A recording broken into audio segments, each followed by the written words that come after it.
ആലം ദയാലുവായി ദാക്ഷിണ്യശാലിയായി വാഴുന്നൊരീശ്വരൻ തിരുനാമത്തിൽ നിഖില ലോകങ്ങൾക്കുമേകരക്ഷകനാകും അഖിലേശ്വരനല്ലയോ സകല സ്തുതിയും. അഖിലേശ്വരനല്ലയോ സകല സ്തുതിയും. പരമകാരുണ്യവാൻ കരുണാനിധിയെ വിധി പറയും ദിവസത്തിനേകാധിപനെ നിയതമാരാധിപ്പൂ ഞങ്ങളങ്ങയെ മാത്രം സതതം സഹായമായി തീർപ്പതും തിരുമുമ്പിൽ. നയിക്കേണം ഞങ്ങളെ നേരായ മാർഗത്തിൽ നിന്നനുഗ്രഹപാത്രമായോർ തൻ മാർഗത്തിൽ. അങ്ങയാൽ കോപിക്കപ്പെട്ടോരുടെ വഴിയല്ല, സന്മാർഗഭ്രഷ്ടർ തൻ വഴിയിലുമല്ല. ആലം ദയാലുവായി ദാക്ഷിണ്യശാലിയായി വാഴുന്നൊരീശ്വരൻ തിരുനാമത്തിൽ നിഖില ലോകങ്ങൾക്കുമേകരക്ഷകനാകും അഖിലേശ്വരനല്ലയോ സകല സ്തുതിയും. അഖിലേശ്വരനല്ലയോ സകല സ്തുതിയും. അസ്സലാമു അലൈക്കും. പ്രിയമുള്ള സഹോദരങ്ങളെ, നമ്മൾ വിശുദ്ധ ഖുർആനിൻ്റെ തണലിൽ ജീവിക്കുന്ന ഒരുപറ്റം ആളുകൾ വളരെ വേറിട്ടൊരു പഠന ശൈലിയുമായിട്ടാണ് ഇന്നിവിടെ ഒരുമിച്ച് കൂടിയിരിക്കുന്നത്. പല വീടുകളിൽ നിന്ന്, പലതരത്തിലുള്ള അസ്വസ്ഥതകളിൽ നിന്ന്, പലതരത്തിലുള്ള മാനസിക സമ്മർദ്ദങ്ങളിൽ നിന്ന് മാനസികോല്ലാസം ലക്ഷ്യമാക്കിയിട്ടാണ് നമ്മൾ ഇന്നിവിടെ എത്തിപ്പെട്ടിരിക്കുന്നത്. ഓരോ ആളുകളും അവരവരുടെ കഴിവിനനുസരിച്ച് പങ്കാളികളാകുക. തിരക്കുകളാണ് എല്ലാ ആളുകൾക്കും ജീവിതത്തിൽ. തിരക്കുകളില്ലാത്ത ആരും തന്നെ ഈ കൂട്ടത്തിലില്ല എന്നും നല്ല ബോധ്യമുണ്ട്. പക്ഷെ എങ്കിലും കുറച്ച് സമയം ഖുർആന്റെ മാർഗത്തിൽ നിന്ന് ഇരുന്ന് ചിന്തിച്ച് ആസ്വദിക്കാൻ, മറ്റു മേഖലകളിലേക്കൊന്ന് കടന്നു ചെല്ലാൻ റസൂലുള്ളാഹി സ്വല്ലല്ലാഹു അലൈഹി വസല്ലം പഠിപ്പിക്കുന്ന ഹദീസുണ്ട്. അല്ലാഹുമ്മ അഇന്നി അലാ ദിക്രിക വ ശുക്രിക വ ഹുസ്നി ഇബാദതിക. അള്ളാഹുവിനെ കുറിച്ച് ദിക്ർ ചെയ്യുന്ന ഏത് സദസ്സും, അള്ളാഹുവിനെ ശുക്ർ ചെയ്യുന്ന ഏത് സദസ്സും അത് ഏറ്റവും നല്ല ഇബാദത്തായിട്ട് മാറുമെന്നുള്ളൊരു പ്രവാചക വചനമുണ്ട്. അതിനെ മുന്നിൽ വെച്ചിട്ടാണ് ഇന്ന് നമ്മളിവിടെ നടക്കുന്ന ഓരോ സംഗതികളും. പ്രായം മറന്ന്, നമ്മുടെ ഉദ്യോഗം മറന്ന്, നമ്മൾ വർക്ക് ചെയ്യുന്ന മേഖലകൾ മറന്ന് ഒരു മനസ്സായി നിന്ന്, പല വയ്യാണെങ്കിലും ഒരു മനസ്സായി നിന്നുകൊണ്ട് നമുക്കിന്ന് ചെയ്യാൻ കഴിയുന്ന കുറേയധികം രസങ്ങളാണ് നമ്മൾ സംഘടിപ്പിച്ചിരിക്കുന്നത്. അതേക്കാളെല്ലാം ഉപരിയായി എല്ലാവർക്കും ഏറ്റവും വലിയ ഒരുപോലെ പങ്കാളികളാകാൻ കഴിയുന്ന ബീഫ് ബിരിയാണിയും സംഘടിപ്പിച്ചിട്ടുണ്ട്. ആരാണോ നല്ലതുപോലെ മത്സരിക്കുന്നത് അതിലും സമ്മാനം റെഡിയാക്കി വെച്ചിട്ടുണ്ട്. അപ്പോൾ ഇതിൽ പങ്കെടുത്തിരിക്കുന്ന, അല്ലെങ്കിൽ പങ്കെടുക്കാൻ വേണ്ടി എത്തിയിരിക്കുന്ന എൻ്റെ മുഴുവൻ പഠിതാക്കളെയും വളരെ ഹാർദമായ ഭാഷയിൽ ഞാൻ ഈ ഒരു പ്രോഗ്രാമിലേക്ക് സ്വാഗതം ചെയ്യുന്നു. അള്ളാഹു നമ്മുടെ കൂടുതൽ കബൂൽ ചെയ്യുമാറാവട്ടെ. വിശാലമായ ചർച്ചയോ ഒരു പ്രസംഗത്തിനൊന്നും ആവശ്യമില്ല. ഓരോ ആളുകളെയും, ഓരോ മുഖങ്ങളെ കാണുമ്പോൾ അറിയാൻ പറ്റും. ഇതിനുവേണ്ടി നിങ്ങൾ മാറ്റിവെച്ചിരിക്കുന്ന നിങ്ങളുടെ വിലയേറിയ സമയം. ഞായറാഴ്ചയാണ്, കല്യാണമുണ്ട്, തിരക്കുകളുണ്ട്. പക്ഷേ നിർബന്ധമായി എത്തണമെന്ന് പറഞ്ഞപ്പോൾ അതിലേക്ക് ഓടി വന്ന ഓരോ ആളുകളെയും പ്രത്യേകമായി അഭിനന്ദിക്കുന്നു. ഒപ്പം തന്നെ ഒരു ദുആവസിയത്തുള്ളത് നമ്മുടെ ക്യാമ്പിൽ പങ്കെടുക്കേണ്ടതായിരുന്നു ബഹുമാനൻ അൻസർ. അപ്പോൾ അദ്ദേഹത്തിൻ്റെ പിതാവിനെ കുറച്ച് ആവശ്യമായി ഹോസ്പിറ്റലിലാണ്. ദുആ ചെയ്യാൻ വേണ്ടി വിളിച്ച് പറഞ്ഞിട്ടുണ്ട്. അല്ലാഹു തആല എല്ലാ അസുഖങ്ങളും മാറ്റി പരിപൂർണ്ണ ശിഫയോട് അനുഗ്രഹിക്കുമാറാവട്ടെ. എന്താണ് അള്ളാഹുവിൻ്റെ തീരുമാനം? രോഗശിഫയാണ് അദ്ദേഹത്തിന് പഠിച്ച ലക്ഷ്യമെങ്കിൽ അള്ളാഹു പരിപൂർണ്ണമായി ശിഫയോട് അനുഗ്രഹിക്കുമാറാവട്ടെ. നമ്മളെ പഠിച്ചവൻ എല്ലാ രോഗത്തിൽ നിന്ന് കാത്തുരക്ഷിക്കുകയും ചെയ്യുമാറാവട്ടെ. ഒരിക്കൽ കൂടി എൻ്റെ പ്രിയമുള്ള സഹപ്രവർത്തകരെ ഇതിലേക്ക് ക്ഷണിച്ചുകൊണ്ട് ഞാൻ നിർത്തുന്നു. അസ്സലാമു അലൈക്കും വറഹ്മത്തുള്ളാഹി. അടുത്ത നമ്മുടെ ഗ്രൂപ്പുകളായിട്ട് നമുക്കൊന്ന് തിരിയണം. എല്ലാ പ്രാവശ്യവും നമ്മൾ ചെയ്യാറുള്ളത് പോലെ തന്നെ ഒരു പ്രോഗ്രാമാണ്. പക്ഷേ പുതിയ ആളുകൾ ഈ കൂട്ടത്തിലുണ്ട്. അവർക്കിതൊരു പുതുമയുള്ള പ്രോഗ്രാം ആയിരിക്കും എന്ന് വിചാരിക്കുന്നു. അപ്പോൾ ഇതിൻ്റെ ഗ്രൂപ്പായിട്ട് നമ്മളെങ്ങനെയാണ് തിരിയേണ്ടത് അതിനെക്കുറിച്ചൊന്ന് പറഞ്ഞു തരാം. ഇതിപ്പോൾ തറയിലിടും. എല്ലാവരും വന്നിട്ട് ഓരോ സാധനം എടുക്കുക. അത് തുറന്ന് നോക്കുമ്പോൾ അതിനകത്തൊരു പേരെഴുതിയിട്ടുണ്ടാവും. അപ്പോൾ ആ പേരിന് ഒരു ശബ്ദം ഉണ്ടാവും, മനസ്സിലായല്ലോ. അപ്പോൾ ആ ശബ്ദം ഉണ്ടാക്കിയിട്ടായിരിക്കണം നിങ്ങളുടെ കൂട്ടത്തിലുള്ള ആളുകളെ നിങ്ങൾ കണ്ടെത്തേണ്ടത്. സംഭവം മനസ്സിലായോ? ഇത് നിങ്ങൾ ഇതിട്ട് എടുക്കുന്നു, ഒരു കാരണവശാലും ഇതിൽ നിന്ന് ഈ മസിൽ പിടിക്കരുത് കേട്ടോ. എല്ലാവരും മസിലൊക്കെ ഒന്ന് അഴിച്ചു വിടുക. നമ്മൾ ഇരട്ടോട്ടക്കാർക്ക് ഒരല്പം മസിൽ കൂടുതലാണെന്ന് എല്ലാവരും പറയുന്നത്. ഇന്ന് നമ്മൾ ഫുള്ള് മസിൽ അഴിച്ചിട്ട് ഫ്രീ ആകാനുള്ള ഒരു ഡേ ആണ്. മാക്സിമം എല്ലാവരും ഇത് എൻജോയ് ചെയ്യാന്നുള്ളപ്പോൾ. കഴിഞ്ഞ പ്രാവശ്യം നമ്മുടെ സ്ത്രീകളുടെ ക്യാമ്പ് നടന്നിരുന്നു. ആണോ? അപ്പോൾ സ്ത്രീകളുടെ ക്യാമ്പ് നടന്നുണ്ട്. ഈ സ്ത്രീകളുടെ ക്യാമ്പ് നടന്ന സമയത്ത് നമ്മൾ ഈ സാധനം ആദ്യം പറയുമ്പോൾ നമ്മളുള്ളത് കൊണ്ട് ചെറിയ എന്തെങ്കിലും പ്രയാസം അവർക്ക് ഉണ്ടാവുമെന്നാണ് വിചാരിച്ചത്. കാരണം അവർക്ക് ഇതൊക്കെ ഒരു ബുദ്ധിമുട്ടാണല്ലോ. പക്ഷെ നമ്മൾ ഈ സാധനം അവിടെ ഇട്ടിട്ട് ഓഫീസിൽ പോയിരുന്നപ്പോഴത്തേക്ക് നമ്മളാകെ ഞെട്ടിപ്പോയി. അവർ മാക്സിമം എൻജോയ് ചെയ്തു. അവർ പറയുന്നത് എന്താ അറിയോ, മാസത്തിൽ ഒരു ക്യാമ്പ് സംഘടിപ്പിക്കണം എന്നാണ് പറയുന്നത്. അത്രമാത്രം അവർ ഫ്രീ ആയിട്ടാണ് വീടുകളിലേക്ക് പോയത്. അതുകൊണ്ട് നമ്മളിവിടെ വന്നിട്ടുള്ളത് ഫ്രീ ആകാൻ വേണ്ടിയിട്ടാണ്. അപ്പോൾ മസിലെല്ലാം ഒഴിവാക്കി മാക്സിമം എൻജോയ് ചെയ്യുക. അപ്പോൾ അതിനകത്തുള്ള ആ ഓരോ സാധനത്തിൻ്റെ ശബ്ദമായിരിക്കും. ആ ശബ്ദം ഇട്ടിട്ടാണ്, അല്ലാതെ ഒരു കാരണവശാലും എന്ത് ചെയ്യാൻ പാടില്ല, നിങ്ങൾ കൂടെ കൂട്ടരുത്. മസിൽ പിടിച്ചിരിക്കുന്ന ആരെയും കൂടെ കൂട്ടിയേക്കരുത്. ശബ്ദം ഇടുന്ന ആളെ മാത്രം എന്ത് ചെയ്യുക, കൂടെ കൂട്ടുക. ഓക്കെ, റെഡിയാണല്ലോ എല്ലാവരും? അപ്പോൾ ഇപ്പോൾ നമ്മൾ മാക്സിമം എൻജോയ് ചെയ്യുകയാണ്. ഓക്കെ, ഇട്ടോളൂ എല്ലാവരും പൊയ്ക്കോളൂ.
നമ്പർ എടുക്കൂ. 13 അവിടെ, 16 അവിടുന്ന് കുറച്ച് ആളുകൾ എടുക്കേണ്ടി വരും. ഇവിടെ 10 അസുരസ കുറച്ച് ആളുകളൊന്ന് അങ്ങോട്ട് കൊടുക്കോ.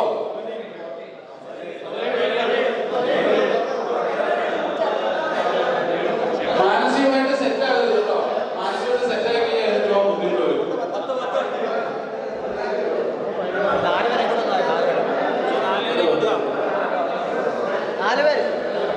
അഫ്സൽസ തന്നെ ഒന്ന് മാറ്റി കൊണ്ടുവരോ. പെട്ടെന്ന്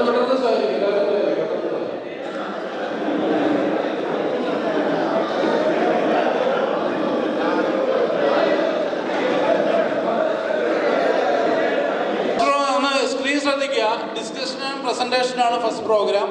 നിങ്ങൾക്കൊരു വിഷയം തരും. വിഷയം ചർച്ച ചെയ്യാനായിട്ട് 10 മിനിറ്റ് വരും. അവരുടെ കറണ്ട് അഫയേഴ്സുമായി ബന്ധപ്പെട്ട ഒരു സബ്ജക്റ്റാണ് തരിക. അത് ചർച്ച ചെയ്യാനായിട്ട് 10 മിനിറ്റ് വരും. നിങ്ങളുടേതായ ഐഡിയയിൽ ആ വിഷയം ഏറ്റവും ഭംഗിയായ രൂപത്തിൽ അവതരിപ്പിക്കുക. സ്റ്റേജിൽ വന്നിട്ട് പരമാവധി ഒരു ഗ്രൂപ്പിൻ്റെ ഫുൾ ഇതുണ്ടാവും, പെർഫോമൻസ് നടക്കണം അവിടെ. അല്ല ആളുകൾ ഒഴിവായി മാറി നിൽക്കുന്നത്. മാക്സിമം ഈ 10 മിനിറ്റിൽ എത്ര ആകർഷണീയമായ രൂപത്തിൽ നമുക്ക് ഈ പ്രോഗ്രാം അവതരിപ്പിക്കും. സത്യം പറഞ്ഞാൽ ഇതിന് നമ്മൾ സ്ത്രീകളുടെ പ്രോഗ്രാം നടത്തും. കാരണം സ്ത്രീകളെ വെച്ച് താരതമ്യം ചെയ്യാനുള്ളൊരു കാരണം അത്രത്തോളം നമ്മൾ ഭയങ്കര അത്ഭുത ഇതായിപ്പോയി. അവരുടെ പ്രോഗ്രാം കണ്ടപ്പോഴേ ആശ്ചര്യപ്പെട്ടു പോയി. അവർ 4 ഗ്രൂപ്പ് വന്നിട്ട് ഏതിന് ഫസ്റ്റ് കൊടുക്കും എന്നുള്ള വിഷയത്തിൽ ഞങ്ങൾ ആകെ കൺഫ്യൂഷൻ ആയിപ്പോയി. അത്ര അടിപൊളി കൺസെപ്റ്റ് അവർ അവതരിപ്പിച്ചത്. ഓക്കെ, ഏത് രൂപത്തിൽ വേണമെങ്കിൽ നിങ്ങൾക്ക് അവതരിപ്പിക്കാം. അപ്പോൾ അടുത്ത ഒന്ന് ചെയ്ത ലാപ്ടോപ്പിൽ നെക്സ്റ്റ് ഒന്ന് അടിച്ചേ. അപ്പോൾ ഇതാണ് വിഷയം. Divya's accusation and Naveen Babu's suicide എന്നുള്ള വിഷയമാണ്. കേരളക്കരയിൽ ഒരുപാട് ചർച്ചയ്ക്ക് വിധേയമായിട്ടുള്ളൊരു സബ്ജക്റ്റാണ്. അപ്പോൾ ഈ ഒരു വിഷയത്തെ മുൻനിർത്തി എന്ത് സന്ദേശമാണ് നിങ്ങൾക്ക് കേരളത്തിൽ നൽകാനുള്ളത്, അതാണ് ഇതിൻ്റെ സബ്ജക്റ്റ്. അപ്പോൾ 10 മിനിറ്റ് 1 2 3 സ്റ്റാർട്ട് ചെയ്യാണ്. 10 മിനിറ്റ് കഴിയുമ്പോൾ ഓരോരോ ഗ്രൂപ്പുകളെ വിളിക്കും. ഓക്കെ,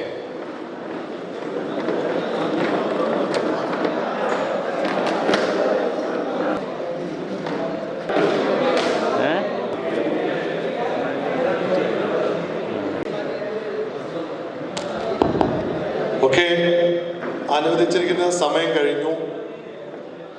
ഇനി ചർച്ചയില്ല. ഇനി ചർച്ച ചെയ്യുന്ന ആളുകൾക്ക് നെഗറ്റീവ് മാർക്ക് വീഴുവേ. ഇനി ചർച്ച കഴിഞ്ഞു. ചർച്ച കഴിയുന്ന ആളുകൾക്ക് നെഗറ്റീവ് മാർക്ക് വീഴും. അടുത്തത് ഇവിടെ ഫസ്റ്റ് വന്ന് വിഷയം അവതരിപ്പിക്കേണ്ടത് കോഴി ടീമാണ്. കോഴി, നിങ്ങൾ എല്ലാ ഗ്രൂപ്പ് എത്ര ആളെ മത്സരിക്കുന്ന അത്ര ആളെ സ്റ്റേജിലേക്ക് വരും. അസ്സലാമു അലൈക്കും.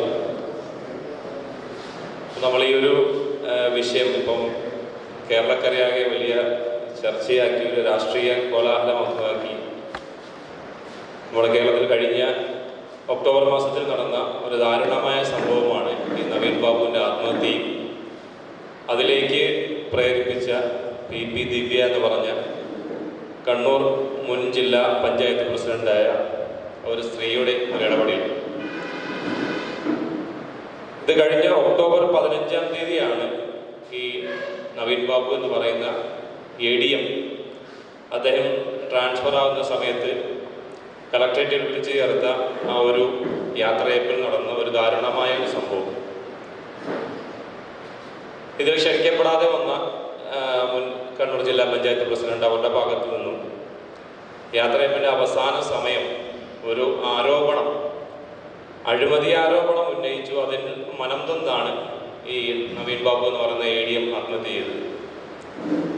ഇതിപ്പോൾ നമുക്ക് ഈ ഒരു വിഷയത്തെ മൊത്തത്തിൽ എങ്ങനെയാണ്, ഇപ്പം നമ്മളാരെങ്കിലും നവീൻ ബാബുവിൻ്റെ സ്വഭാവമുള്ളവരുണ്ടോ, അതല്ലെങ്കിൽ പി ദിവ്യയുടെ സ്വഭാവമുള്ളവരാണോ എന്നാണ് നാം ആദ്യം മനസ്സിലാക്കുന്നത്. കാരണം ഒരു ഉന്നത ഉദ്യോഗസ്ഥനായ ഒരു വ്യക്തിക്ക്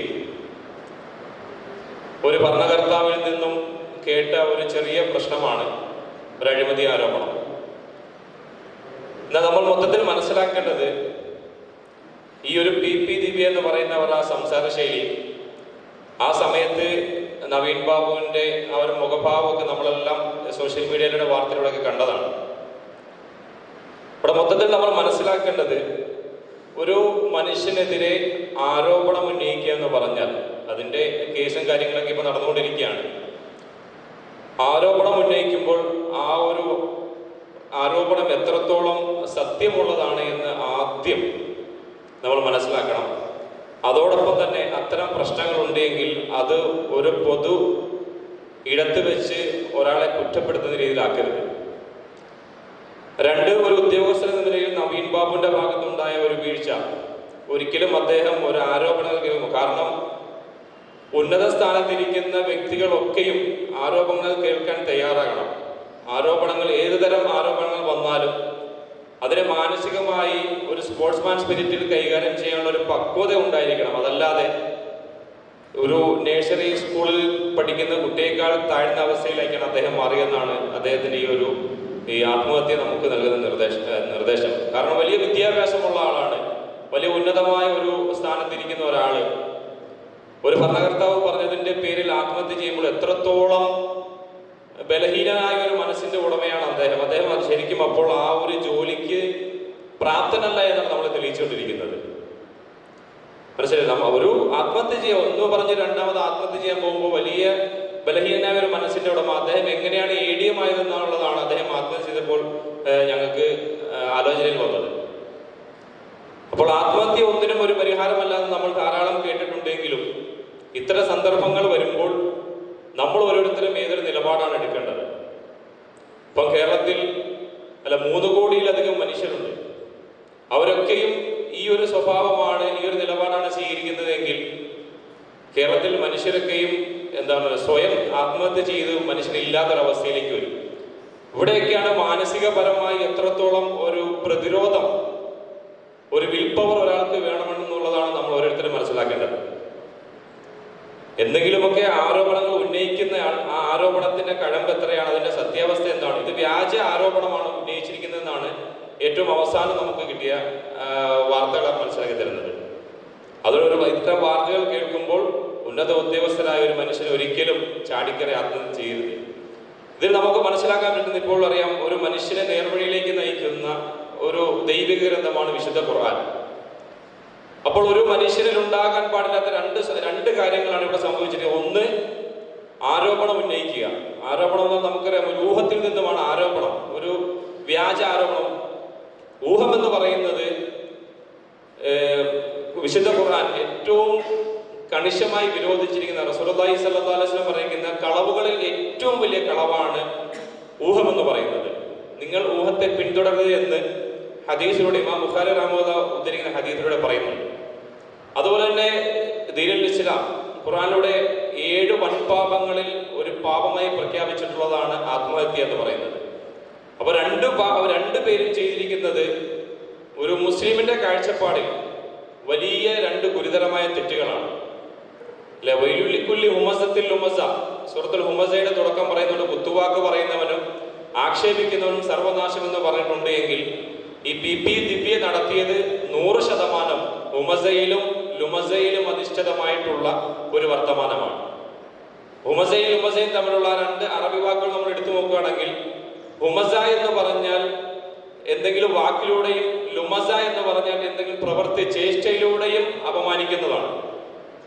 ഇനി ആത്മഹത്യയിലേക്ക് പോവുകയാണെങ്കിൽ 7 വൻപാപങ്ങൾ ഒന്ന് ചെയ്തതിന്റെ ഒരു വലിയൊരു പ്രശ്നം. പിന്നെ വരുന്ന തലമുറയ്ക്ക് ഈ ഒരു വിഷയം ധാരാളം മെസ്സേജുകൾ നൽകുന്നുണ്ട്. ഒരു മനുഷ്യനെയും ഒരു പൊതുവിടത്തിൽ ഒരു നിലയ്ക്കുമുള്ള, അത് യാഥാർത്ഥ്യമുള്ളതായിക്കോട്ടെ യാഥാർത്ഥ്യമില്ലാത്തതായിക്കോട്ടെ, ഏതൊരു കാര്യത്തിലാണെങ്കിലും ഒരു നിലയ്ക്കും ഒരു മനുഷ്യനെ ഒരു സദസ്സിന്റെ മുന്നിൽ വെച്ച് അവഹേളിക്കുന്ന ഒരു പ്രവൃത്തിയും ഒരു മനുഷ്യനിൽ നിന്നും ഉണ്ടാകാൻ പാടില്ല.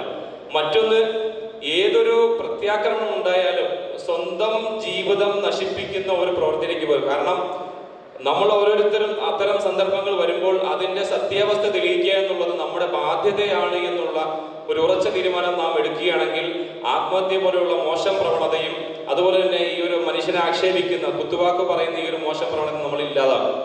ഇവിടെ നമുക്ക് മനസ്സിലാക്കാൻ പറ്റുന്നത് ഈ 2 തരം പ്രശ്നങ്ങളും ഒരു മുസ്ലിം എന്ന നിലയ്ക്ക്, അതല്ലെങ്കിൽ മനസാക്ഷിയുള്ള ഒരു മനുഷ്യൻ എന്ന നിലയ്ക്ക് ഒരിക്കലും നമുക്ക് വച്ചു പൊറപ്പിക്കാനോ അതല്ലെങ്കിൽ നമ്മൾ അതിൻ്റെ എന്തെങ്കിലുമൊക്കെ തരിമ്പുകൾ ഉണ്ടെങ്കിൽ ഒരു കാരണവശാലും അത്തരം ക്ലേശകരമായ പ്രവൃത്തിയുമായിട്ട് നമ്മൾ നമ്മുടെ ജീവിതത്തിൽ ഒരിക്കലും ഉണ്ടാകാൻ പാടില്ല എന്ന് മാത്രം പറയുന്നു.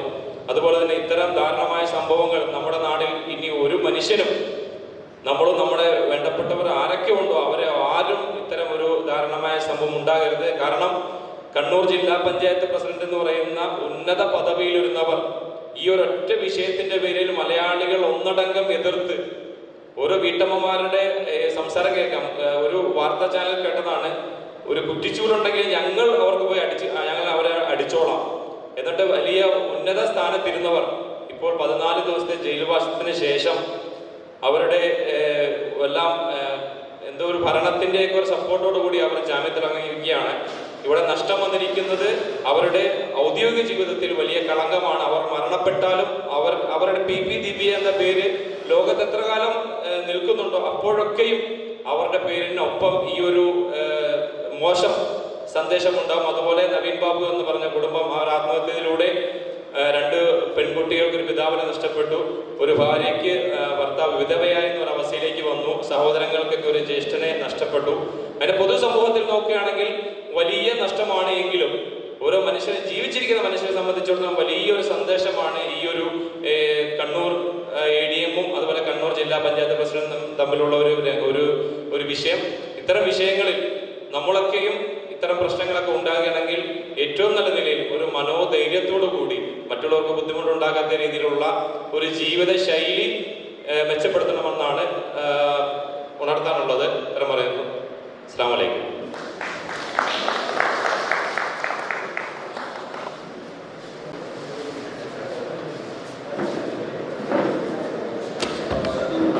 ഒരു ടീമിന് 10 മിനിറ്റാണ് സമയം ശ്രദ്ധിക്കണം. അടുത്ത ടീം കാക്ക.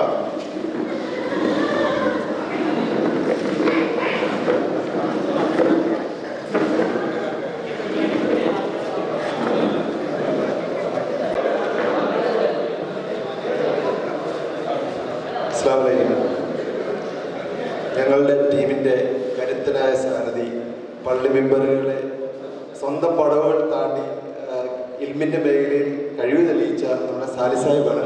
വിഷയാവതരണത്തിന് വേണ്ടി സാലി സാഹിബിനെ ക്ഷണിച്ചോളൂ. അസ്സലാമു അലൈക്കും.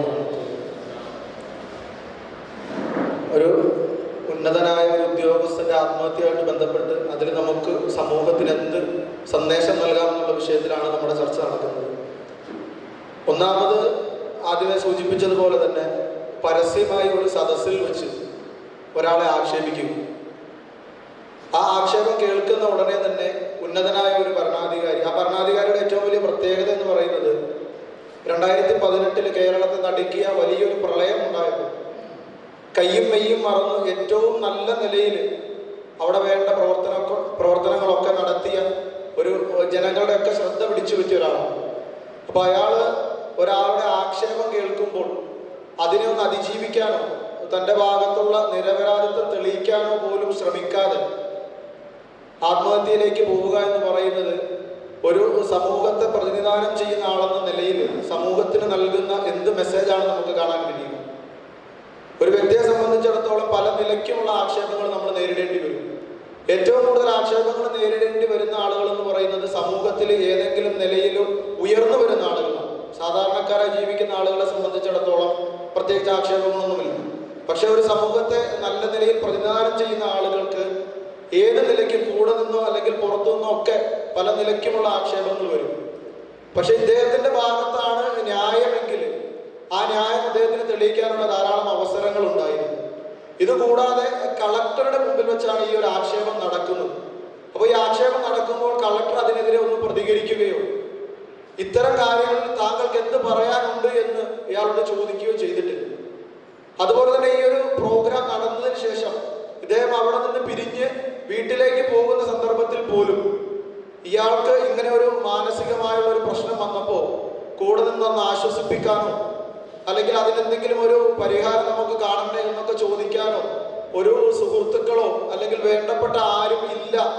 അപ്പൊ ആ ഒരു നിലയ്ക്കും അദ്ദേഹത്തിന്റെ ആത്മഹത്യയിലേക്ക് പോയതിൽ സമൂഹത്തിനും ഒരു വലിയ പങ്കുണ്ടെന്ന് നമുക്ക് മനസ്സിലാക്കാം. ഇപ്പൊ നമ്മുടെ കൂട്ടത്തിൽ ഒരാൾക്ക് മാനസികമായി എന്തെങ്കിലുമൊക്കെ ഒരു പ്രശ്നങ്ങൾ വന്നു എന്ന് നമുക്ക് കൃത്യമായി ബോധ്യപ്പെട്ടാൽ അയാളൊന്ന് ആശ്വസിപ്പിക്കുക, അയാൾക്ക് ആ ഒരു പ്രശ്നത്തിൽ നിന്ന് കരകയറി വരാൻ വേണ്ടുന്ന എന്തൊക്കെ സഹായം നമുക്ക് ചെയ്തു കൊടുക്കാൻ പറ്റും അത് നമ്മൾ അതിനുവേണ്ടി ഒന്ന് ശ്രമിക്കുക. അതൊരു സമൂഹത്തിന്റെ ഒരു പൊതുബാധ്യതയാണ്. അതുപോലെ തന്നെ ഒരാളെ പോലെ പരസ്യമായിട്ട് ആക്ഷേപിക്കുന്ന സമയത്ത് അത് മോശമാണ് എന്ന് പറയാനുള്ള ധൈര്യം കാണിക്കുക. അതൊരു നന്മയായ കാര്യമാണ്. മറ്റൊരാളുടെ മുമ്പിൽ വെച്ച് ഒരാളെ അധിക്ഷേപിക്കുമ്പോൾ എന്തെങ്കിലും കാര്യങ്ങൾ പറയാനുണ്ടെങ്കിൽ ഇപ്പൊ നമുക്കറിയാം ഏറ്റവും കൂടുതൽ രാഷ്ട്രീയപരമായും മതപരമായുമുള്ള വൈരാഗ്യത്തിന്റെ പേരിലാണ് ആളുകൾ ഏറ്റവും കൂടുതൽ ആളുകളെ വാക്കുകൊണ്ടും പല പ്രവൃത്തികൾ കൊണ്ടും ആക്രമിക്കുന്നത്. അതുപോലെ തന്നെ മീഡിയ പബ്ലിസിറ്റി, ഏറ്റവും കൂടുതൽ മീഡിയ നൽകുന്ന പബ്ലിസിറ്റി എന്ന് പറഞ്ഞാൽ നെഗറ്റീവായ പബ്ലിസിറ്റിയാണ്. ആളുകൾക്ക് മോശം വരുന്ന കാര്യങ്ങളെ പ്രൊജക്റ്റ് ചെയ്ത് സമൂഹത്തിൽ കൊണ്ടുവന്ന് അവരെ എത്രത്തോളം ഇകഴ്ത്താൻ പറ്റുമോ ആ നിലയ്ക്ക് കൊണ്ടുവരുന്ന ഒരു കാഴ്ചപ്പാടാണ് നമുക്കിപ്പോൾ കാണാൻ കഴിയുന്നത്. അതിന് ഇദ്ദേഹത്തിന്റെ ആത്മഹത്യയുമായിട്ട് ബന്ധപ്പെട്ട് മാധ്യമത്തിനും നല്ല പങ്കുണ്ട്. ആശ്വസിപ്പിക്കേണ്ടതിന് പകരം ഈ ദിവ്യ നൽകിയ ആ ഒരു പ്രശ്നത്തിന് പുറകെ ആ മാധ്യമങ്ങൾ ഇയാളെ ഫോക്കസ് ചെയ്തുകൊണ്ട് പരമാവധി ഉപദ്രവിച്ചു. അപ്പൊ വീണ്ടും ഇയാൾ മാനസികമായ സമ്മർദ്ദത്തിൽ നിന്ന് വീണ്ടും വീണ്ടും സമ്മർദ്ദത്തിലേക്ക് പോകുന്ന ഒരു കാഴ്ചയാണ് നമുക്ക് കാണാൻ സാധിച്ചിട്ടുള്ളത്. അപ്പൊ ഈ ആത്മഹത്യ ന്യായീകരിക്കാൻ നമുക്ക് ഒരു മാർഗമില്ല എങ്കിൽ പോലും ഒരു കുറ്റം ചെയ്യുന്ന ആളെക്കാൾ കൂടുതൽ കുറ്റവാളി കുറ്റം ചെയ്യാൻ പ്രേരിപ്പിക്കുന്ന ആളാണ്. അപ്പൊ ഈ ആരോപണം ഉന്നയിച്ച ആളും ഈ ആരോപണം അവിടെ കേട്ട് നിന്നിരുന്ന ആളുകളും ഈ ആരോപണം അതിനുശേഷം അയാളെ ഒന്ന് ആശ്വസിപ്പിക്കാൻ കഴിയുമാഞ്ഞിട്ടും അതിന് ചെയ്യാതിരുന്ന ആളുകളും ഒക്കെ ഈ ബി ദിവ്യയെ പോലെ തന്നെ ഒരേ കുറ്റക്കാരാണെന്നാണ് നമുക്ക് മനസ്സിലാക്കാൻ പറ്റുന്നത്. കാരണം ഒരു നന്മ ചെയ്യാൻ അവസരമുള്ളപ്പോൾ അത് ചെയ്യാതിരിക്കൽ തിന്മയാണ്. ഇപ്പൊ നമുക്കൊരു ദീനിന്റെ കാഴ്ചപ്പാടില് ഒരു നന്മ കൽപ്പിക്കൽ പോലെ തന്നെ നിർബന്ധമാണ് തിന്മ വിരോധിക്കൽ. അപ്പൊ നന്മ മാത്രം പറയുന്നത് പോലെ അല്ല, അതേപോലെ തന്നെ അതേ സ്ഥാനം തന്നെയാണ് വിശുദ്ധ ഇസ്ലാം തിന്മ വിരോധിക്കുന്നതിന് നൽകിയിട്ടുള്ളത്. അപ്പൊ ആ ഒരു തിന്മയ്ക്കെതിരെ നന്മ ചെയ്യാനുള്ള അവസരം ഉണ്ടായിട്ട് പോലും അത് വിനിയോഗിക്കാത്ത ആളുകൾ, അത് സമൂഹത്തിലെ ഉന്നതരായ ആളുകൾ, കളക്ടർ ഉൾപ്പെടെയുള്ള മറ്റ് ജനപ്രതിനിധികൾ ഉൾപ്പെടെയുള്ള വലിയൊരു സമൂഹം അവിടെ ഉണ്ടായിട്ട് പോലും അദ്ദേഹത്തെ ഒന്ന് ആശ്വസിപ്പിക്കാനോ, അതുമല്ല ഇത്രയും ഒരു വിദ്യാഭ്യാസവും ഇതുപോലൊരു ഉന്നത സ്ഥാനത്തിരിക്കുന്ന ആളും തന്റെ ഭാഗത്ത് ഒരു തെറ്റുമില്ലെന്ന് തെളിയിക്കാൻ അദ്ദേഹത്തിന് അവസരം ഇല്ലായിരുന്നു എങ്കിൽ, പക്ഷെ അദ്ദേഹം അതിന് ശ്രമിച്ചില്ല. അവസരങ്ങൾ ഇത്ര ഉണ്ടായിട്ട് പോലും അത് ആരും വിനിയോഗിക്കാത്തതാണ് ഇന്ന് സമൂഹം ഏറെ ചർച്ച ചെയ്യപ്പെടുന്ന ഈ ഒരു വിഷയമെന്നാണ് നമുക്ക് മനസ്സിലാക്കാനുള്ളത്. ഇതിൽ നമുക്ക് നൽകാൻ പറ്റുന്ന ഒരു മെസ്സേജ് എന്ന് പറയുന്നത് ആക്ഷേപിക്കാതിരിക്കുക പരസ്യമായ ഒരു മനുഷ്യനെയും. രണ്ടാമത് ആ ആക്ഷേപം നൽകുന്നത് നമ്മുടെ മുമ്പിൽ വെച്ചാണെങ്കിൽ ആ ആക്ഷേപിക്കുന്ന ആളെ നമ്മളൊന്ന് പറഞ്ഞ് മനസ്സിലാക്കുക, നിങ്ങൾക്ക് എന്തെങ്കിലും പറയാനുണ്ടെങ്കിൽ ഏറ്റവും മാന്യമായ നിലയിൽ ആ തെറ്റ് അയാളെ ഒന്ന് ബോധിപ്പിക്കുക. അപ്പോൾ അതിൽ അയാൾ ആ തെറ്റിൽ നിന്ന് ഒഴിവാകുകയും നമുക്ക് നല്ലൊരു വ്യക്തിയാവുകയും സമൂഹത്തിൽ നല്ലൊരു മാതൃക കൊടുക്കാൻ പറ്റുകയും ചെയ്യുന്നു പറയുക. മൂന്നാമതായിട്ട് നമ്മുടെ മുമ്പിൽ വെച്ച് ഒരാൾക്ക് മാനസികമായി എന്തെങ്കിലുമൊക്കെ ഒരു ആഘാതം സംഭവിച്ചിട്ടുണ്ടെങ്കിൽ അയാളെ ചേർത്ത് നിർത്തി അയാൾക്ക് വേണ്ട സമാശ്വാസ വാക്കുകൾ നൽകുക എന്ന് പറയുന്നത് ഒരു സമൂഹത്തിന്റെ ഒരു ബാധ്യതയാണ്. ഈ ഒരു 3 മെസ്സേജാണ് നിങ്ങൾക്കായിട്ട് ഞങ്ങൾക്ക് സമർപ്പിക്കാനുള്ളത്. അസ്സലാമു അലൈക്കും വറഹ്മത്തുള്ളാഹി.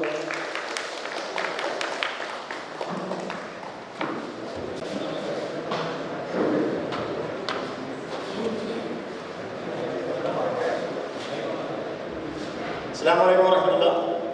നമ്മളിപ്പോൾ ചർച്ച ചെയ്യുന്നത് നവീൻ ബാബുയുടെ ആത്മഹത്യയുമായിട്ട് ബന്ധപ്പെട്ട വിഷയമാണ്. അതിൽ പ്രത്യേകമായിട്ട് നമ്മൾ പറയാൻ പോകുന്നതെന്ന് പറയുകയാണെങ്കിൽ നവീൻ ബാബുവിൻ്റെ ഒരു ആത്മഹത്യയാണെങ്കിലും ആരോപണം ഉന്നയിച്ചാൽ എങ്ങനെ അതിൽ നിന്ന് നമുക്ക് മോചിതനാവാം, എങ്ങനെ സമൂഹത്തിൽ ഞാൻ തെറ്റുകാരനല്ലെന്നുള്ളത് കാണിച്ചു കൊടുത്ത് നമുക്കതിൽ നിന്ന് മോചിതനാകാമെന്നുള്ള ഇതിനെക്കുറിച്ച് സംസാരിക്കുന്നതിന് മുമ്പ് പ്രയാസം. അസ്സലാമു അലൈക്കും വറഹ്മത്തുള്ളാഹി. നമ്മൾ വിഷയം ഇപ്പോൾ 2 ഗ്രൂപ്പുകൾ ഏകദേശം അവതരിപ്പിച്ചപ്പോൾ നമുക്ക് മനസ്സിലായി കാണും. അതായത് ഒക്ടോബർ 15 നടന്ന ഈ ഒരു സംഭവം, ക്ഷണിക്കപ്പെടാത്ത ഒരു അതിഥിയായി പി ദിവ്യ നവീൻ ബാബുവിൻ്റെ ആ ഒരു യാത്രയയപ്പ് ചടങ്ങിലേക്ക് വരികയും അദ്ദേഹത്തിനെതിരെ ആരോപണം ഉന്നയിച്ച് ആ ഒരു ആരോപണത്തിൽ മനംനൊന്ത് അദ്ദേഹം ആത്മഹത്യ ചെയ്യുകയുമാണ് ചെയ്തത്. അതിൽ നമുക്കറിയാം, നവീൻ ബാബുവിൻ്റെ ഹിസ്റ്ററി എടുത്തു നോക്കുകയാണെങ്കിൽ അദ്ദേഹം സർവീസ് റെക്കോർഡിൽ ക്ലീൻ ചീറ്റുള്ള, അതായത് ഏറ്റവും നല്ല രീതിയിൽ സർവീസ് ചെയ്യുന്ന ഒരു ഉദ്യോഗസ്ഥൻ എന്ന നിലയിൽ പ്രശസ്തനായ ഒരു വ്യക്തിയാണ്. അദ്ദേഹത്തിനെതിരെയാണ് ഈ ഒരു അഴിമതി ആരോപണം ഇല്ലെങ്കിൽ കൈക്കൂലി ആരോപണവുമായി ഈ ഒരു പാർട്ടി തലത്തിൽ ഉയർന്ന പിടിപാടുള്ള ഈ ഒരു അംഗം വന്നിരിക്കുന്നത്. അപ്പോൾ ഇതിൽ പ്രധാനമായിട്ടും നമുക്ക് കാണാൻ സാധിക്കുന്ന 1-2 പരസ്യമായ കാര്യങ്ങൾ. ഒന്ന്, അധികാര ദുർവിനിയോഗം നടന്നിട്ടുണ്ട്.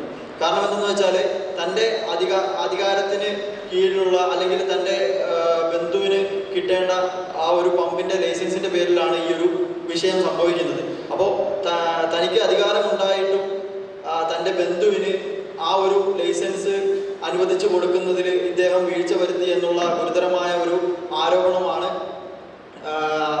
തൻ്റെ അധികാരത്തിൻ്റെ പേരിൽ പി ദിവ്യ ആ ഒരു വേദിയിലേക്ക്, കളക്ടറിൻ്റെ അനുവാദമില്ലാതെ തന്നെ ആ വേദിയിലേക്ക് കടന്നു വന്നുവെന്ന് പറയുന്നതും അദ്ദേഹം ആരോപിക്കുന്നതും. ആ ഒരു വിഷയത്തിലാണ് ഇദ്ദേഹത്തിനെതിരെ ആരോപണം വരികയും അദ്ദേഹം ആത്മഹത്യയിലേക്ക് ചെന്നെത്തുകയും ചെയ്തത്. പിന്നെ രണ്ടാമതൊരു വിഷയം ഇതിൽ സംഭവിക്കുന്നത്, പബ്ലിക്കായിട്ട് ഒരാളെ കുറ്റം പറയുമ്പോൾ അയാളുടെ മാനസികാവസ്ഥ മുമ്പ് ചർച്ച ചെയ്തതുപോലെ, അതായത് ഇസ്ലാമിക കാഴ്ചപ്പാടിൽ നോക്കുമ്പോൾ നമ്മൾ കഴിഞ്ഞ വെള്ളിയാഴ്ച എനിക്ക് തോന്നുന്നു നമുക്ക് ക്ലാസ്സിൽ അഫ്സൽ ഉസ്താദ് എടുത്ത ഒരു ഹദീസുണ്ട്. അതായത് ഒരു വിശ്വാസി എപ്പോഴും ശക്തിയുള്ളവനായിരിക്കണം എന്നാണ് ആ ഒരു ഹദീസിൻ്റെ സാരം. അതായത് ശക്തിയുള്ള വിശ്വാസി എന്നുകൊണ്ട് ഉദ്ദേശിക്കുന്നത് എല്ലാ നിലയിലും, അതായത് ഒന്നാമതായി അദ്ദേഹം ആരോഗ്യവാനായിരിക്കണം, ആരോഗ്യ മേഖലയിൽ അദ്ദേഹത്തിന് ശക്തി ഉണ്ടായിരിക്കണം. രണ്ടാമതായി അദ്ദേഹത്തിന് ഫിനാൻഷ്യൽ പവർ, അതുപോലെ മറ്റുള്ള സാമ്പത്തിക മേഖലകൾ അതുപോലെയുള്ള കാര്യങ്ങളിലെല്ലാം ഒരു വിശ്വാസി പരമാവധി ശക്തിയുള്ളവനാകുക എന്ന് പറഞ്ഞാൽ സ്റ്റേബിളായിട്ട് അദ്ദേഹം കാര്യങ്ങൾ കൈകാര്യം ചെയ്യണം. മൂന്നാമതായി വൈജ്ഞാനികമായി അദ്ദേഹത്തിന് ശക്തി ഉണ്ടായിരിക്കണം. ഈ ഒരു 3 മേഖലയിലും ഒരു വിശ്വാസി ശക്തിയുള്ളവനാണെങ്കിൽ തവക്കൽത്തു അലല്ലാ എന്നുള്ള ആ ഒരു അള്ളാഹുവിനെ പരമേൽപ്പിച്ചുകൊണ്ട് അദ്ദേഹത്തിൻ്റെ കാര്യങ്ങൾ, അതായത് ഒരു മനുഷ്യൻ്റെ പ്രധാനമായിട്ടും ആ ഹദീസ് കൊണ്ട് ഉദ്ദേശിക്കുന്നത്, അതിൻ്റെ അവസാനം നമുക്ക് കാണാൻ സാധിക്കും, ഒരു ആരോപണം അല്ലെങ്കിൽ ഒരു വിപത്ത് ഒരു വിശ്വാസിക്ക് സംഭവിച്ചാൽ അത് അള്ളാഹുവിൽ നിന്നുള്ളതാണ് എന്ന് ഉള്ള ആ ഒരു തിരിച്ചറിവും ബോധവും ഉണ്ടാകുവാൻ വേണ്ടിയാണ്. അതല്ലാതെ ഒരു വിപത്ത് സംഭവിച്ചു കഴിയുമ്പോൾ എനിക്കിതിങ്ങനെ സംഭവിച്ചല്ലോ, അല്ലെങ്കിൽ ഇങ്ങനെ ഞാൻ ചെയ്തിരുന്നെങ്കിൽ അത് അങ്ങനെ ആവുകയില്ലായിരുന്നു എന്ന ആ ഒരു ഇലാഹാക്കൽ, അതായത് കാര്യകാരണങ്ങളെ, അതായത് കാരണങ്ങളെ പഠിച്ചുകൊണ്ട് അള്ളാഹുവിനെ അതിൽ നിന്നും മാറ്റി നിർത്തുക. അതേസമയം ഒരു വിശ്വാസി ചെയ്യേണ്ടത് എന്താണ്? അള്ളാഹുവിനെ ഇലാഹാക്കി ആ ഒരു ആരോപണം നേരിട്ട് കഴിയുമ്പോൾ അതിനെ പ്രതിവിധിയായി അത് തെളിയിക്കാൻ പല മാർഗങ്ങളുമുണ്ട്. ഇപ്പോൾ നവീൻ ബാബുവിൻ്റെ കേസിൽ ഈ ഒരു കാര്യം നമ്മൾ 2 രീതിയിൽ ഈ കാര്യത്തെ നമുക്ക് വിലയിരുത്താം. ഒന്ന്, നവീൻ ബാബുവിനെതിരെ ആരോപണം വന്നു കഴിഞ്ഞപ്പോൾ അദ്ദേഹം ആത്മഹത്യ ചെയ്തു. അപ്പോൾ സ്വാഭാവികമായിട്ടും കുറച്ച് ആളുകൾ ചിന്തിക്കും അദ്ദേഹം തെറ്റ് ചെയ്ത കാരണമായിരിക്കും ഈ ഇനി ആത്മഹത്യ ചെയ്തത്. കാരണം സത്യമില്ലാതെ കൊണ്ട് ഇനിയിപ്പോൾ ഈ ഒരു ആരോപണം തെളിഞ്ഞു കഴിഞ്ഞാൽ അദ്ദേഹത്തിന് വലിയ നാണക്കേടാവും. അതുകൊണ്ട് അദ്ദേഹം ആത്മഹത്യ ചെയ്തു എന്ന് ചിന്തിക്കാം. ഇല്ലെങ്കിൽ രണ്ടാമത് മറ്റൊരു വിഷയം ദിവ്യ അതായത് ആരോപണത്തിൽ എന്തെങ്കിലും കഴമ്പുണ്ടോ എന്ന് എന്നൊരു ചിന്തയും കൂടി നമുക്ക് വരാം. കാരണം എന്താണെന്ന് വെച്ചാൽ ഇതിൽ നമുക്ക് മനസ്സിലാവുന്നത് ഈ ഒരു ആരോപണം വന്നപ്പോൾ മുമ്പ് ഇവിടെ ഒരു ഗ്രൂപ്പ് ചർച്ച ചെയ്യുന്നത് കേട്ടു. അതായത് ADM ഇദ്ദേഹം എങ്ങനെ ഈ ഒരു പൊസിഷനിലേക്ക് എത്തി എന്നുള്ളത്. കാരണം തീർച്ചയായും ഒരു വിശ്വാസിക്ക് വേണ്ട ക്വാളിറ്റി എണ്ണി പറഞ്ഞതിൽ അദ്ദേഹത്തിൻ്റെ മാനസിക ആരോഗ്യവും കൂടി നമ്മൾ പറഞ്ഞിട്ടുണ്ടെന്നുള്ള കാര്യം സത്യമാണ്. കാരണം എന്താണെന്ന് വെച്ചാൽ ഈ ഒരു പൊസിഷനിലൊക്കെ ഇരിക്കുന്നവർ തീർച്ചയായും നല്ല കാര്യങ്ങളെ ഒരു പ്രോബ്ലം വന്നു കഴിഞ്ഞാൽ അത് നല്ലൊരു പ്രോബ്ലം സോൾവിങ് സ്കില്ലോട് കൂടി വർക്ക് ചെയ്യുന്ന ഒരാൾക്ക് ഈ ഒരു ഉന്നത അധികാര ശ്രേണിയിൽ വർക്ക് ചെയ്യാൻ സാധിക്കുകയുള്ളൂ. അതുപോലെ തന്നെ ഇതിൻ്റെ ഇസ്ലാമിക വശമായ ലുമസ ഇതൊക്കെ ചർച്ച ചെയ്തു പോയ വിഷയമാണ്. ഞങ്ങളുടെ ഗ്രൂപ്പിൽ നിന്നും ആൻസ് ഈ ഒരു വിഷയത്തിൽ ബാക്കി ചർച്ചകൾ നടത്തുന്നു. അസ്സലാമു അലൈക്കും വറഹ്മത്തുള്ളാഹി വബറകാതുഹു. ഈ ഒരു വിഷയവുമായിട്ട് ബന്ധപ്പെട്ട് നമുക്കറിയാം, ഇസ്ലാം എത്ര വളരെ വലുതായിട്ട് ലുമസ എന്ന വിഷയത്തെ കാണുന്നുണ്ട്. ഇന്നത്തെ നമ്മുടെ പ്രാദേശികമായ നമ്മുടെ ലോകം ആ ഒരു വിഷയത്തിന് ഒരു പ്രാധാന്യവും ലോകത്ത് നൽകുന്നില്ല. മറ്റ് പല വിഷയങ്ങളും ഒരുപാട് പ്രശ്നങ്ങൾ അല്ലെങ്കിൽ ഒരുപാട് വലിയ തെറ്റായിട്ട് കാണുമ്പോൾ ഒരാളെ ആക്ഷേപിക്കുന്നതോ അല്ലെങ്കിൽ അയാളെ അവഹേളിക്കുന്നതിനെയോ ഇന്ന് ലോകം ഒരു തരത്തിലുള്ള ഒരു പ്രശ്നമായിട്ട് കാണുന്നില്ല. എന്നാൽ ഇസ്ലാം അത് വർഷങ്ങൾക്ക് മുമ്പ് അല്ല പരിശുദ്ധ ഖുർആൻ ഇറങ്ങിയ സമയത്ത് തന്നെ ആ ഒരു വിഷയത്തെ ഒരാളെ കുത്തി പറയും, മറ്റുള്ള മനുഷ്യരെ അവഹേളിക്കുന്നതിന് വളരെ വലിയൊരു നാശം വരട്ടെ എന്ന് പരിശുദ്ധ ഖുർആൻ തന്നെ പറഞ്ഞുപോയി. അപ്പം ആ ഒരു രീതിയിൽ ഇന്ന് ലോകം മടങ്ങി വരുന്നു, പരിശുദ്ധ ഖുർആനിലേക്ക് നമ്മുടെ സമൂഹം മടങ്ങി അല്ലെങ്കിൽ നമ്മുടെ ലോകം മടങ്ങി വരുന്ന ഒരു കാഴ്ചയാണ് നമുക്ക് ഇതുപോലെയുള്ള പ്രശ്നങ്ങൾക്ക് കാണാൻ സാധിക്കുന്നത്. ലോകത്ത് അല്ലാഹു സുബ്ഹാനഹു വ തആല എന്താണോ പറഞ്ഞു വെച്ചിരിക്കുന്നത് അതിലേക്ക് തന്നെ ലോകം മടങ്ങി വന്നേ പറ്റൂ. അതിന്റെ ഒരു തെളിവായിട്ട് നമുക്കിതിനെ കാണാൻ സാധിക്കും. പിന്നെ മറ്റൊരു വിഷയം എന്ന് പറഞ്ഞാൽ, ഇന്ന് ഇപ്പൊ ഫയാസ് പറഞ്ഞതുപോലെ തന്നെ കഴിഞ്ഞ ആഴ്ച ഉസ്താദ് പറഞ്ഞൊരു ഹദീസുമായിട്ട് ബന്ധപ്പെട്ട് നമുക്കറിയാം, ഒരു മനുഷ്യന്റെ പേരിൽ ഒരു ആശയമോ അല്ലെങ്കിൽ അവൻ എന്തെങ്കിലും പ്രശ്നമോ ഉണ്ടായാൽ ഒരിക്കലും അവൻ പിന്നോട്ട് പോവുകയല്ല ചെയ്യേണ്ടത്. ആ വിഷയത്തെ എങ്ങനെ നമുക്ക് നേരിടാൻ സാധിക്കും എന്ന് അള്ളാഹുവിനെ പരമേൽപ്പിച്ച് ആ വിഷയത്തെ നമ്മൾ പരമാവധി മുന്നോട്ട് പോകുക, അല്ലെങ്കിൽ നമ്മളെ താഴോട്ട് പോകാതെ ആ അള്ളാഹുവിനെ പരമേൽപ്പിക്കുവാനുള്ള ശക്തി അല്ലെങ്കിൽ അതിൻ്റെ പവർ നമുക്ക് ഉണ്ടാക്കിയെടുക്കണം എന്നുള്ളതാണ് അതുമായിട്ട് ബന്ധപ്പെട്ട് രണ്ട് കാര്യങ്ങൾ. ഇതാണ് നമുക്ക് ഈ ഒരു വിഷയമായിട്ട് പ്രധാനമായിട്ട് ചർച്ച ചെയ്യാനുള്ളത്. ബാക്കി വിഷയത്തിൽ നമ്മുടെ നിസാർ സാഹിബ് സംസാരിക്കും.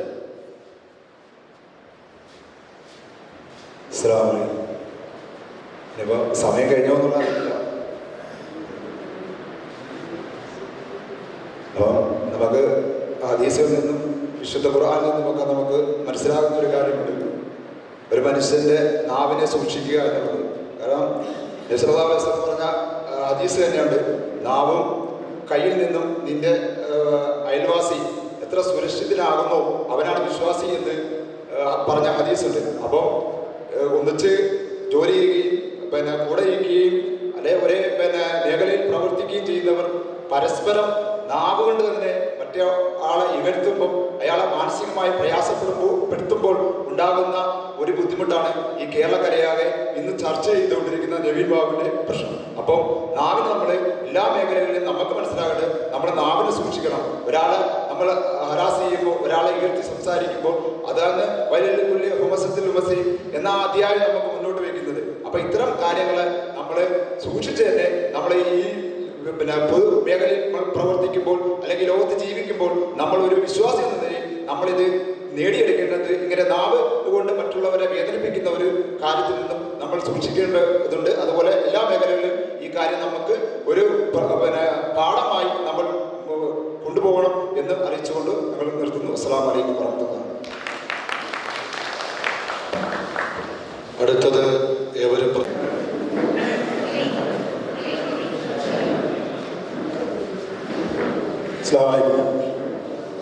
കഴിഞ്ഞ മാസം ഒക്ടോബർ 14-ാം തീയതി കണ്ണൂർ കളക്ടറിൽ വെച്ചുണ്ടായ ADM നവീൻ ബാബുവിൻ്റെ യാത്രയപ്പ് യോഗത്തിൽ നടന്ന ഒരു സംഭവവുമായി ബന്ധപ്പെട്ട് പിറ്റേ ദിവസം തികച്ചും ദൗർഭാഗ്യകരമായ രീതിയിൽ അദ്ദേഹം ആത്മഹത്യ ചെയ്യാനിടയാക്കിയ സംഭവം നമ്മുടെ നാടിനെ നടുക്കിയ ഒരു സംഭവമാണ്. ഇതിൽ രണ്ട് വിഷയങ്ങളാണുള്ളത്. ഒന്ന്, ക്ഷണിക്കപ്പെടാതെ ആ യോഗത്തിൽ വരികയും അവിടെ ആരോപണങ്ങൾ ഉന്നയിക്കുകയും ചെയ്ത ദീപയുടെ നിലപാടും. മറ്റൊന്ന്, ഈ ആരോപണങ്ങൾ കേട്ടുകൊണ്ട് മനസ്സിനെ ബുദ്ധിമുട്ടിലാക്കുകയും അതിനെ ആത്മഹത്യയിലേക്ക് നയിക്കുകയും ചെയ്ത സംഭവത്തിൽ അത് വിശകലനം ചെയ്തുകൊണ്ട് പ്രിയപ്പെട്ട മുഹമ്മദ് റാഫി സംസാരിക്കുന്നു. അസ്സലാമു അലൈക്കും. വിഷയത്തെ പറ്റി ഏകദേശം എല്ലാവരും നല്ല രീതിയിൽ വിവരിച്ചിട്ടുണ്ട്. അപ്പോൾ അതുകൊണ്ട് തന്നെ ആ ഒരു വിശദീകരണത്തിലേക്ക് കിടക്കുന്നില്ല. അതിൽ ആരാണ് ശരി അല്ലെങ്കിൽ ആരാണ് തെറ്റുകാരൻ എന്ന് നമുക്കൊരിക്കലും പറയാനും സാധിക്കില്ല. അതുകൊണ്ട് തന്നെ ഇന്ന് ഞങ്ങൾ ഇവിടെ ഫോക്കസ് ചെയ്യുന്ന രണ്ട് പോയിന്റിലേക്കാണ്. ഒന്ന് സൂസൈഡും, രണ്ട് അക്യൂസേഷൻ. സൂസൈഡ് എന്ന് പറഞ്ഞാൽ നമുക്ക് അക്യൂസേഷൻ എന്ന് പറയണമെങ്കിൽ പിടിച്ചുകൊണ്ട് ജയിലിലിടുന്നതിനാണ് നമ്മൾ പറയുന്നത്. ഇപ്പോൾ സൂസൈഡ്, അക്യൂസേഷൻ എന്നുള്ളൊരു രണ്ട് വിഷയത്തെ ഫോക്കസ് ചെയ്ത് ഞങ്ങൾ സംസാരിക്കുകയാണ്. അപ്പോൾ അവിടെ ഒരു വ്യക്തി തന്നെ ഒരാൾ കുറ്റപ്പെടുത്തിയതിൻ്റെ പേരിൽ സൂസൈഡ് ചെയ്യേണ്ട ആവശ്യമുണ്ടോ, അതിൻ്റെ പേരിൽ ഒരാളെ പിടിച്ച് ജയിലിടേണ്ട ആവശ്യമുണ്ടോ എന്നുള്ളതാണ് ഞങ്ങളുടെ ഇന്നത്തെ പ്രസൻറ്റേഷൻ വിഷയം. നമുക്കറിയാം, സൂസൈഡ് എന്ന് പറയുന്നത് അങ്ങനെ എളുപ്പത്തിൽ ഒരാൾക്ക് ചെയ്യാൻ പറ്റുന്ന കാര്യമല്ല. അത്രയധികം മനോധൈര്യം ഉണ്ടെങ്കിൽ മാത്രമേ ഒരാൾക്ക് ആത്മഹത്യ ചെയ്യാൻ സാധിക്കുകയുള്ളൂ. നമ്മൾ ആദ്യം മനസ്സിലാക്കണം എന്നുള്ളതാണ്. ഒരു വ്യക്തി സൂസൈഡ് ചെയ്യുമ്പോൾ അദ്ദേഹം പല മേഖലകളിലൂടെ ചിന്തിച്ചിരിക്കാം.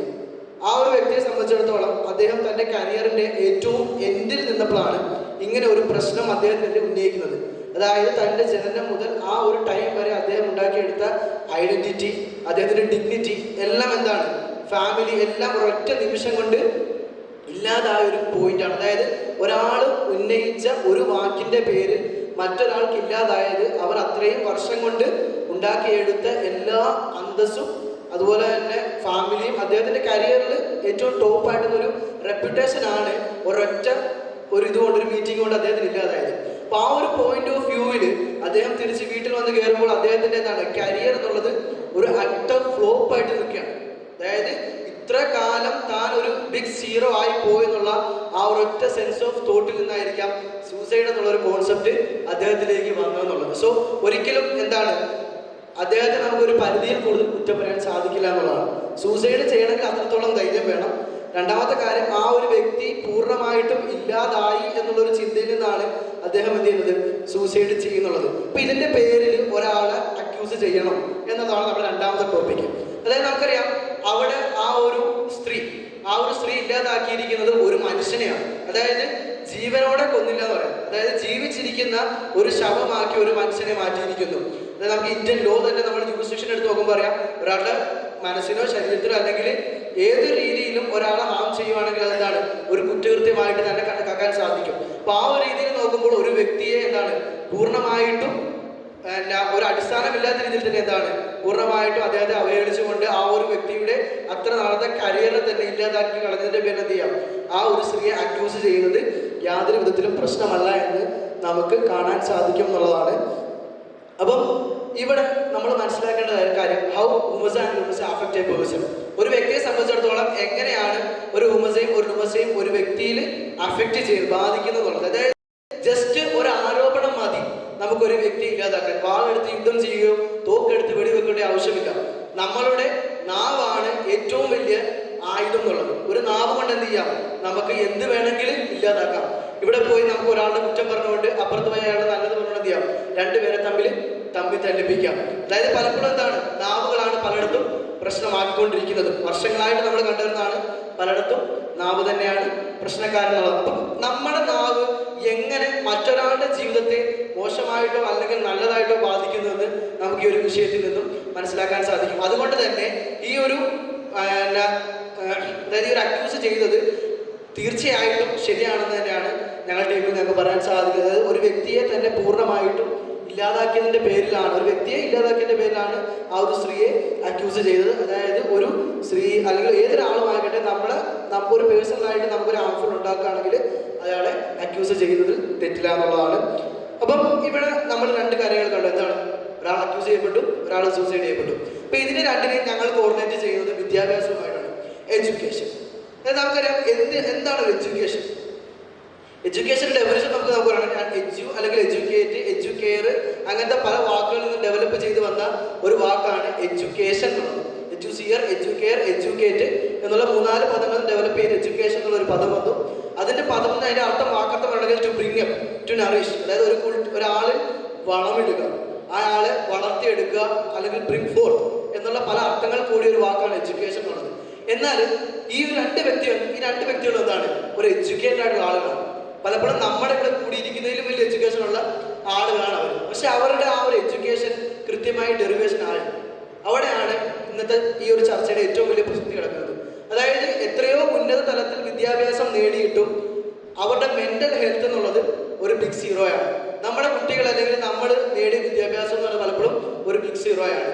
കേവലം 50 പേജ് കാണാൻ പഠിക്കുന്നതോ 10 വിഷയങ്ങൾ കാണാതെ പഠിക്കുന്നതോ അല്ല വിദ്യാഭ്യാസം. നമ്മുടെ ജീവിതത്തിൽ നമ്മുടെ വിദ്യാഭ്യാസം നമുക്ക് എത്രത്തോളം mental health and mental freedom തരുന്നുണ്ടോ അതാണ് വിദ്യാഭ്യാസം.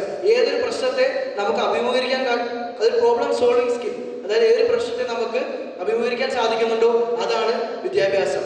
അതുപോലെയാണ് convergent thinking, divergent thinking, cognitive thinking, അങ്ങനെ പല രീതിയിലുള്ള ചിന്തകളെ നമുക്ക് ഉയർത്തിയെടുക്കാൻ സാധിക്കുന്നു. അതാണ് വിദ്യാഭ്യാസം എന്നുള്ളത്. അതാണ് നമ്മുടെ കുട്ടികൾക്ക് നമ്മൾ കൊടുക്കേണ്ടത്. പലപ്പോഴും നമ്മുടെ സ്കൂളുകളിൽ നിന്ന് നമ്മുടെ കുട്ടികളെ വിളിക്കും, എന്താണ് കുട്ടികൾ അത് കാണിച്ചു, ഇത് കാണിച്ചു, സ്കൂളിൽ നിന്ന് കുസൃതി കാണിച്ചു, മരത്തിന്റെ മേളിൽ കയറി, ഇതെല്ലാം എന്താണ് ഓരോ ടൈമിൽ അവർ കാണിക്കേണ്ട സ്കില്ലുകളാണ്.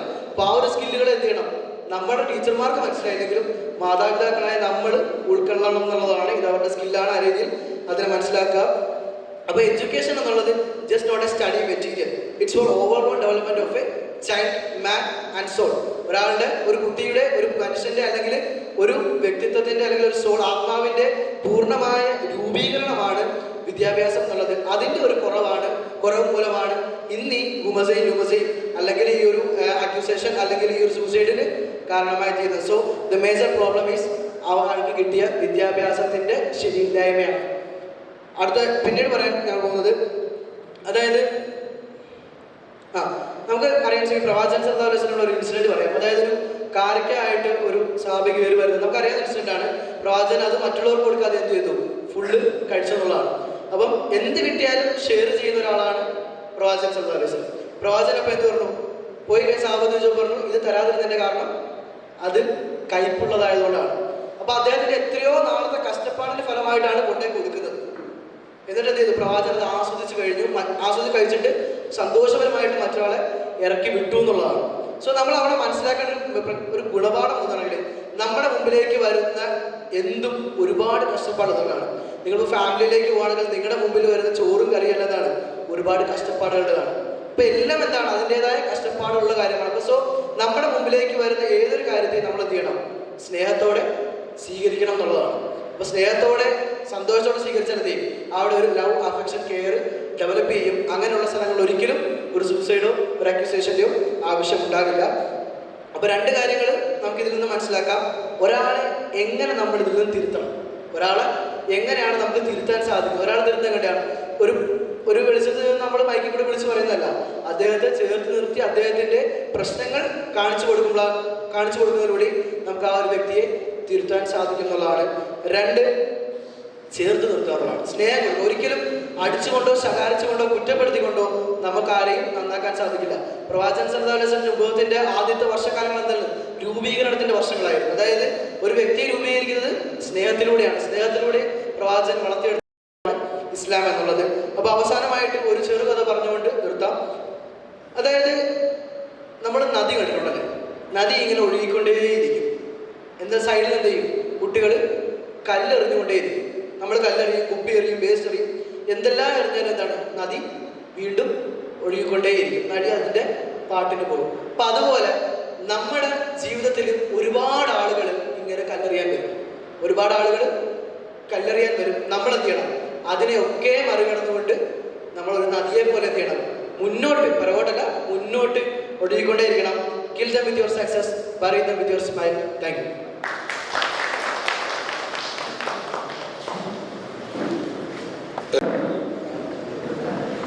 ഇതിൽ ഒരെണ്ണം എടുത്തത് അതില് ഒരു പേര് എന്ത് പറയണ്ട, എടുത്തോർമ്മ പതിയെ നോക്കിക്കും.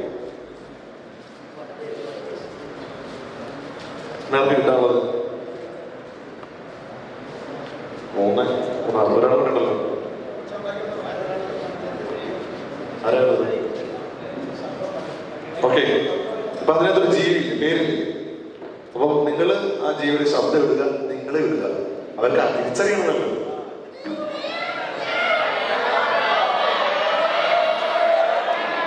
നിങ്ങളുടെ ശബ്ദം കിട്ടും.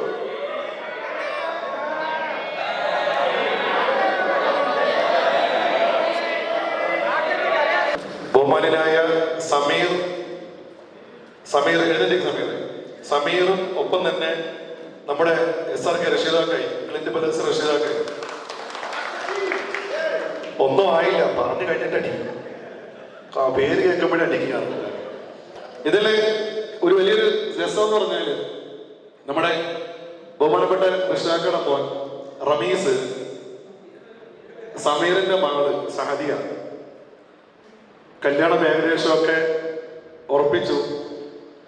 വലിയ സന്തോഷം എന്ന് പറഞ്ഞാല് സമീറിന്റെ ഭാര്യ ഖുറാൻ ക്ലാസ്സിലെ പഠിതാക്കളാണ്.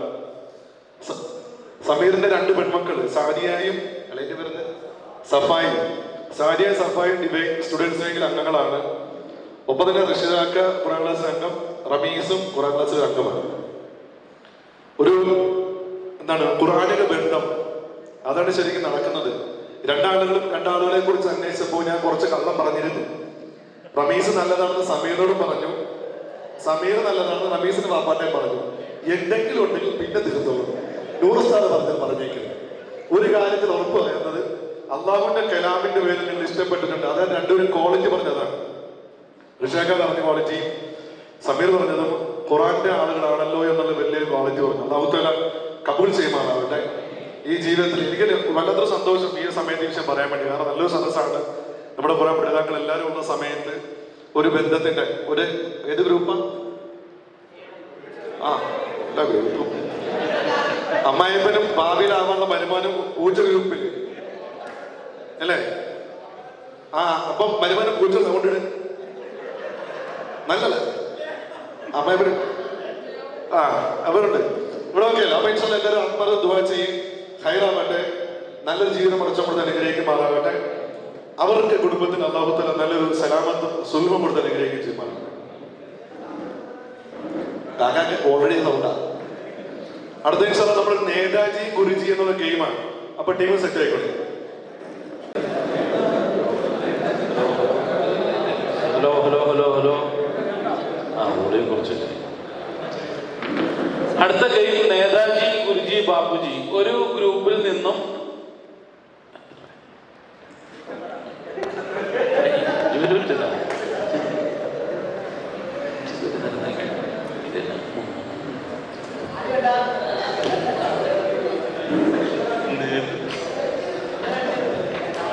ഒരു ഗ്രൂപ്പിൽ നിന്നും 5 ആളുകളെ സെലക്ട് ചെയ്യാം. ഈ ഗെയിമിന് വേണ്ടി ഒരു ഗ്രൂപ്പിൽ നിന്നും 5 ആളുകളെ സെലക്ട്, നല്ല ആക്റ്റീവ്, നല്ല കോൺസെൻട്രേഷൻ കപ്പാസിറ്റി ഉള്ള 5 ആളുകളെ. നമുക്കിടയിൽ നിന്നും ഏറ്റവും കൂടുതൽ കോൺസെൻട്രേഷൻ ഉള്ള ആളുകളെ ഈ ഒരു ഗെയിമിലൂടെ നമ്മൾ കണ്ടെത്തും.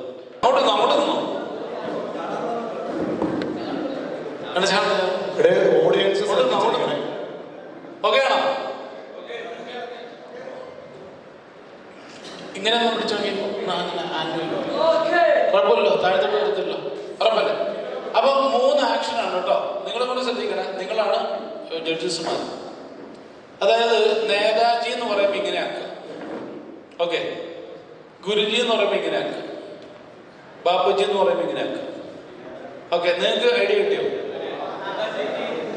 നേതാജി, ഗുരുജി, ബാപ്പുജി. മഹാത്മാഗാന്ധി വെടികുത്തി നടക്കുന്നു ആ ഒരു സാധനം. റെഡിയാണോ? Okay, ready. 1 2 3 start. Netaji, Guruji, Bapuji, Netaji, Bapuji. പുറത്തേക്കും പുറത്താക്കിയ ബാക്കിയുള്ള എടുത്തുന്നു.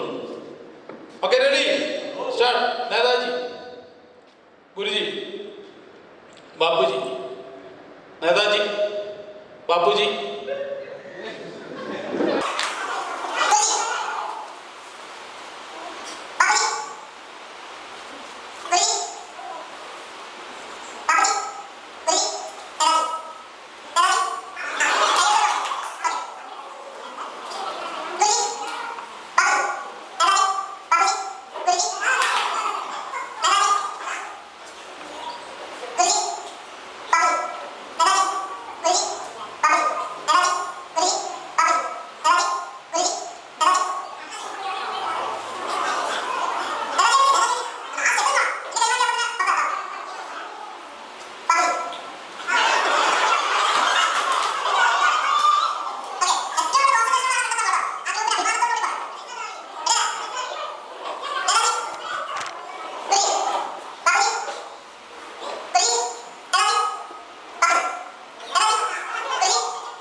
Babuji.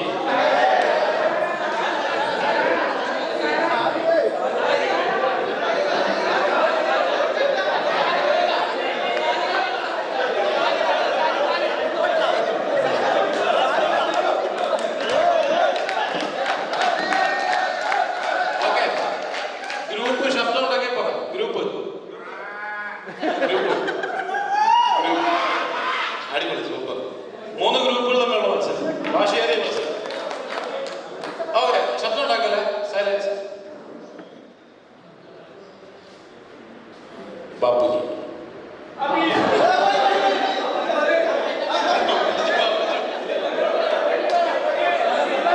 Okay, ready? 1 2 3 start. Bapuji. Guruji. Netaji. Guruji.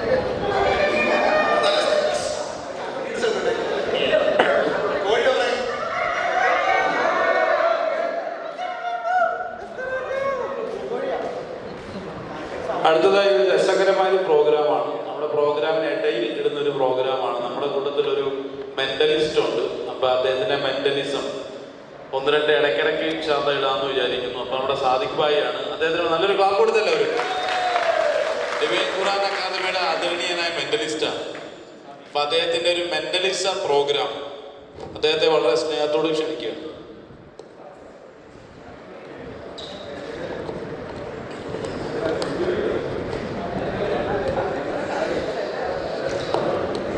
അസ്സലാമു അലൈക്കും വറഹ്മത്തുള്ളാഹി.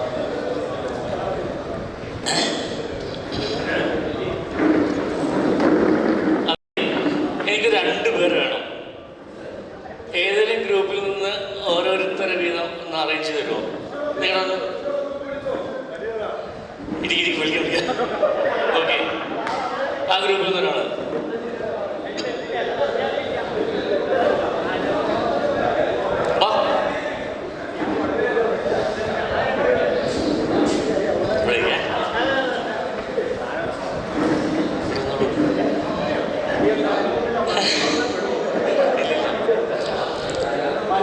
ടെലിപ്പതിക്കെന്ന് കേട്ടിട്ടുണ്ടോ? ടെലിപ്പതിക്ക് ആരാ ടെലിപ്പതിക്കെന്ന് കേട്ടിട്ടുള്ളത്?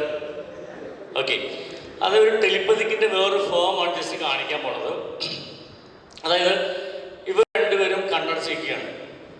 2 പേരും അതായത് കണ്ണടച്ചതിന് ശേഷം നിങ്ങളുടെ ദേഹത്ത് ഒരു ചെറിയ ഈച്ച വന്നിരുന്നാൽ പോലും അത് സെൻസ് ചെയ്യണം കേട്ടോ, മനസ്സിലാക്കണം. ഓക്കെ, അത്ര സെൻസിബിൾ ആയിരിക്കണം. ഓക്കെ, അപ്പോൾ ജസ്റ്റ് ഒരു കണ്ണടയ്ക്കുകയാണ്. കണ്ണ് തുറക്കാൻ പാടില്ല. ജസ്റ്റ് ഡീപ്പ് ബ്രീത്ത് ചെയ്തോളൂ 2 പേരും.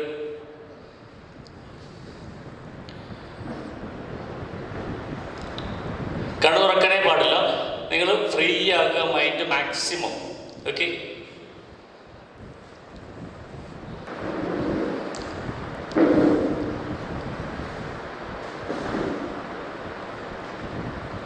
ദേഹത്ത് ടച്ച് ചെയ്ത് ഫീൽ ചെയ്തിട്ടുണ്ടെങ്കിൽ വലതുകൈ ഉയർത്തുക, താഴ്ത്തിയിട്ടുള്ളൂ.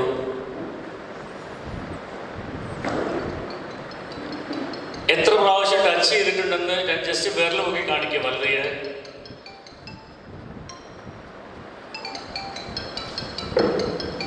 ഓക്കെ, കൈ താഴ്ത്തിയിട്ടുള്ളൂ.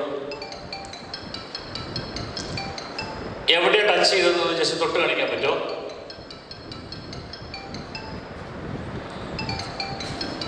ഓക്കെ, ഇത് ജസ്റ്റ് ടെലിപ്പതിക്കാണ്. അതായത് നമ്മൾക്കൊരു ഇൻഫർമേഷൻ മറ്റൊരാളിലേക്ക് ട്രാൻസ്ഫർ ചെയ്യുകയാണ്. Okay, that's all. അസ്സലാമു അലൈക്കും.